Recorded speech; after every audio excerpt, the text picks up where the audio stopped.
ಟಾರ್ಗೆಟ್ಗೆ ಮತ್ತೊಮ್ಮೆ ಸ್ವಾಗತ.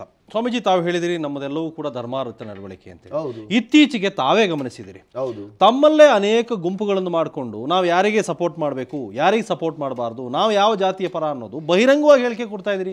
ಬಹಿರಂಗವಾಗಿ ಸಾರ್ವಜನಿಕರಿಗೆ ಕಾಣಿಸ್ತಾ ಇದೆ, ಇವ್ರು ಹೀಗೆ ಅಂತ ಹೇಳ್ಬಿಟ್ಟು ಡಿವೈಡ್ ಮಾಡಿಬಿಡ್ಬೋದು. ದಯಮಾಡಿ ಕಾವಿ ಬಿಚ್ಚಾಕ್ಬಿಡಿ ಅಂತಲೂ ಕೇಳಿದ್ದೀನಂತವ್ರನ್ನ. ನಿಮ್ಮ ವಾಹಿನಿನಲ್ಲೇ ಕುತ್ಕೊಂಡು ಇವ್ರಿಗೆ ಮಾಡಿ, ನಮ್ಗೆ ಆಗಬೇಕಾದ್ದೇನು, ಯಾರಾದರೂ ಆಗಲಿ ಬಜೆಟ್ ಮಂಡಿಸಿ, ನೀನಾದರೂ ಮಂಡಿಸು ಅವನಾದರೂ ಮಂಡಿಸ್ಲಿ, ಅದನ್ನೇ ಹಿಡ್ಕೊಂಡು ಕುಂತಿದ್ದೀರಿ ನೀವು ಅಂತ ಕೇಳಿದ್ದೀನಿ ನಾನು ನಿಮ್ಮ ವಾಹಿನಿನಲ್ಲೇ. ನಾನು ಯಾರು ಹೇಳಲಿಕ್ಕೆ ಇವನ್ನೇ ಮಾಡು ಅಂತ?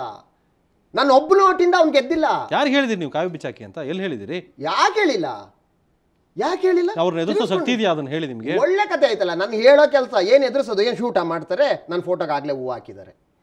ಹೂವು ಹಾಕಿದ ಮೇಲೆ ನಾನು ಸ್ವಾಮಿಗಳಾಗಿರೋದು, ಸೊತ್ತ ಮೇಲೆ ಸ್ವಾಮಿ ಆಗೋದು. ನಮ್ಮನ್ನು ತಿಥಿ ಮಾಡಿಸಿ ನಮ್ಗೆ ಗತಿ ತೋರಿಸಿ ನಮಗೆ ಪಿಂಡ ಪ್ರದಾನ ಮಾಡಿ ಆಮೇಲೆ ಸ್ವಾಮಿನ ಮಾಡ್ತಾರೆ. ಸ್ವಾಮಿನ ಮಾಡಿದ್ಮೇಲೆ ಅವ್ನು ಸತ್ತ ಅಂತಲೇ ಅದಕ್ಕೆ ಎಲ್ಲ ಫೋಟೋಗೆ ಹೂವು ಹಾಕೋದು, ಕಾಲು ಮುಗಿಯ ಸತ್ತವ್ರಿಗೆ ಮುಗಿಯೋದು, ಸತ್ತವ್ರಿಗೆ ಹೂವು ಹಾಕೋದು ಅಂಥದ್ದು ಆಗೋಗಿದೆ. ನನಗೆ ಜಾತಿ ಇಲ್ಲ, ಧರ್ಮ ಇಲ್ಲ, ನಾನೊಂದು ಹೆಣ. ಈ ಹೆಣ ನನ್ನ ಜಾತಿ ಇದು ಅವನು ಮಾಡು, ನನ್ನ ಜಾತಿ ಇದು ಅವನು ಮಾಡು ಅಂತ ಯಾಕೆ ಹೇಳ್ತದೆ? ಸಾಧ್ಯವೇ ಇಲ್ಲ ಅಂತ ಹೇಳೋದಾದರೆ ಅಂಥವ್ರು ಬೇಕಾಗೇ ಇಲ್ಲ, ಅವ್ರು ಇನ್ನೂ ಸತ್ತಿಲ್ಲ ಅಂತ.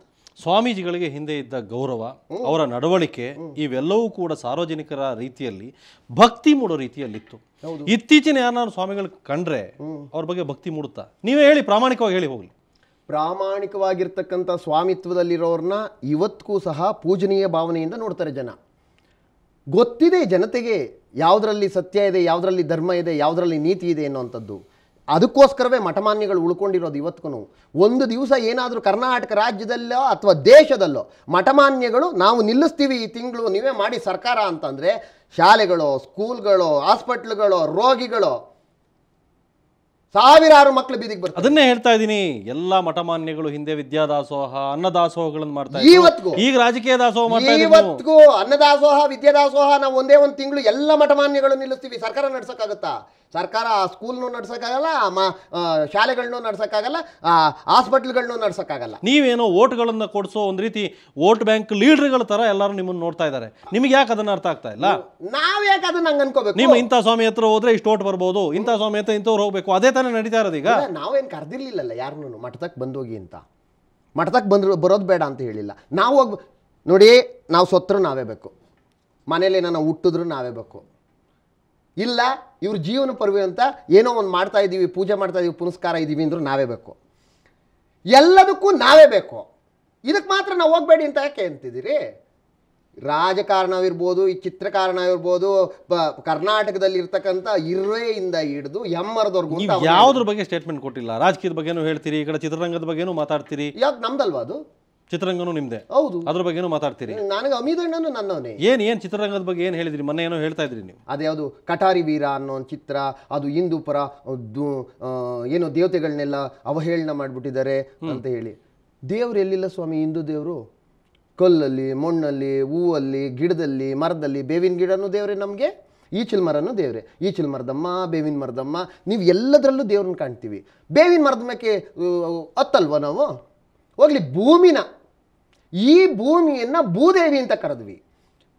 ಭೂದೇವಿನ ಯಾರು? ಶ್ರೀಮನ್ನಾರಾಯಣನ ಹೆಂಡತಿ ಅಂತ ಕರೆದ್ವಿ. ಶ್ರೀಮನ್ನಾರಾಯಣನ ಹೆಂಡತಿ ಭೂದೇವಿನ, ಅವಳ ಮೇಲೆ ಬೂಟ್ ಕಾಲು ಹಾಕೊಂಡು ಓಡಾಡ್ತಾ ಇದ್ದೀವಿ. 2 ಅಡಿ ಮೇಲೆ ಓಡಾಡೋಕ್ಕಾಗತ್ತಾ? ಹಾಗೆ ದೇವತೆ ಇಡೀ ನಮ್ಮಲ್ಲಿ ದೇವ್ರಿಲ್ಲದ ಜಾಗನೇ ಇಲ್ಲ ಅಂತ ಹೇಳಿ ನಿಮ್ಮ ಅಭಿಪ್ರಾಯ ಏನು ಹೇಳಿ? ಅಂಥದ್ದು ಇಂದು ಅಲ್ಲ. ಒಂದು ಚಿತ್ರ ಕತೆ ಅಂತ ಅಂದರೆ ಅದನ್ನು ಕಥೆಯಾಗೆ ನೋಡಿ, ಅದನ್ನು ಚಿತ್ರವಾಗೇ ನೋಡಿ. ಇದು ಹಿಂದೂ ಪರ ಸಂಘಟನೆ, ಇದನ್ನು ಕಲ್ಲು ಹೊಡಿತಿ. ಯಾಕೆ? ಥಿಯೇಟ್ರ್ ನಿಮ್ದಲ್ವಾ? ಕರ್ನಾಟಕ ರಾಜ್ಯದ ಆಸ್ತಿ ಅಲ್ವಾ ಥಿಯೇಟ್ರು? ಅದಕ್ಕೋಗಿ ಕಲ್ಲು ಹೊಡೆದು ಬಿಡ್ತೀರಾ ನೀವು? ಬ್ಯಾನರ್ ಹರಿದಾಕ್ಬಿಡ್ತೀರಾ? ಯಾರು ನಿಮಗೆಲ್ಲ ಅಧಿಕಾರ ಕೊಟ್ಟಿದ್ದು? ಹಾಗಾದ್ರೆ ದೇವತೆಗಳನ್ನು ಅವಹೇಳನ ಮಾಡಿ ತಾವು ಸರಿ ಅಂತ ಸಮರ್ಥಿಸ್ಕೊಡ್ತೀವಿ. ದೇವತೆಗಳನ್ನು ಅವ್ರು ಅವಹೇಳನ ಮಾಡಿದ್ದಿದ್ದರೆ ತಪ್ಪು ಅಂತ ಇದ್ದೆ. ಅವರು ಅರೆಬೆತ್ತಲೆಯಲ್ಲಿ ಕುಣಿತಾರೆ, ನಗ್ನವಾಗಿ ಕುಣಿತಾರೆ. ಹಾಗಾದರೆ ನಮ್ಮ ಎಲ್ಲ ದೇವಸ್ಥಾನಗಳಲ್ಲೂ ದೈವ ಕೆತ್ತನೆಗಳಲ್ಲಿ, ಬೇಲೂರಿಗೆ ಬನ್ನಿ, ಹಳೆಬೀಡಿಗೆ ಬನ್ನಿ, ಎಲ್ಲೇ ಬನ್ನಿ, ಆ ಕೆತ್ತನೆಗಳಲ್ಲಿ ಆ ಶಿಲಾಬಾಲಿಕೆ ಇರಲಿ, ಬಟ್ಟೆನೇ ಇರಲಿ, ಎಲ್ಲದಕ್ಕೂ ಬಟ್ಟೆ ಹಾಕೊಂಬರಕ್ಕಾಗತ್ತಾ? ಶ್ರಾವಣ ಬೆಳಗೊಳದ ಸ್ವಾಮಿ ಹಂಗೆ ನಿಂತ್ಕೊಂಡಿದ್ದಾನೆ, ನಾಳೆಗೆ ಅವನು ಹಂಗೆ ನಿಂತಿದ್ದಾನೆ, ಬಟ್ಟೆ ಹಾಕ್ರಿ ಅನ್ನೋಕ್ಕಾಗತ್ತಾ? ಆಯಾ ಮನೋಭಾವ, ನನ್ನ ಶೂನ್ಯ ಮನಸ್ಥಿತಿ, ನಾನು ಯಾಕೆ ಅದನ್ನು ಹಂಗೆ ನೋಡ್ತಾ ಇದ್ದೀನಿ? ನಗ್ನವಾಗಿ ನೋಡುವಂಥದ್ದು ಸ್ವಾಮಿತ್ವಕ್ಕೆ ಯಾಕೆ? ನನ್ನ ಮಗಳು ಅಂತ ಯಾಕೆ ತಿಳ್ಕೊಳ್ತಿಲ್ಲ?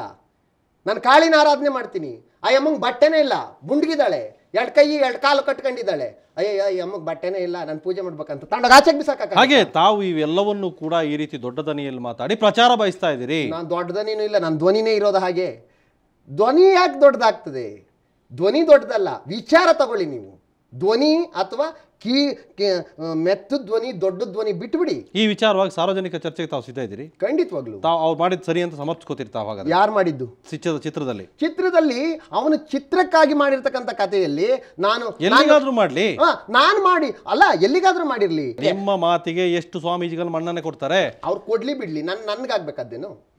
ನನಗೆ ಅವ್ರನ್ನ ಕಟ್ಕೊಂಡೇನು? ನಾನು ಹೇಳ್ತಿರೋದು ನಾನು ಹೇಳೋದು. ಅದನ್ನ ಬಿಟ್ಬಿಟ್ಟು ಅವ್ರೇನು ಹೇಳಿದ್ರು ಇವ್ರೆ, ನನಗೆ ಅವಶ್ಯಕತೆ ಇಲ್ವಲ್ಲ.